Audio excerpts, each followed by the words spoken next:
how to cut video on Kinemaster. Hello everybody, welcome back to my channel. This is me, Pipin Bested, and today I'll guide you on how you can cut the video on Kinemaster. Well, the process itself is pretty simple and pretty easy, so let me guide it through. In order to go ahead and cut the video, simply go ahead and open up a project and then select the video. Then you want to head over to the editing section. In order to trim it, you can simply tap on the right hand side, tap and hold to the one of the end of the video, and you can trim it, crop it, right, trim it. However, if you want to trim it in the middle, you want to cut a certain part, then you want to tap on the video, and at the right hand side here you can see the trim split option. Tap on it, and then you can see you'll get the option to either trim left. If you tap on trim left, then the left part will be deleted. If you tap on trim right, the right side, sorry, let's check this out. So you can see the left side has been deleted, and if you tap on trim right, the right side will be deleted. If you tap on split, then it'll be split in middle here.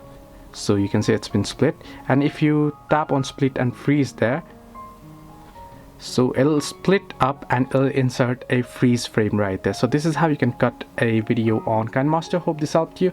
Do like and subscribe, and do not forget to leave a comment down below if you have any further issues.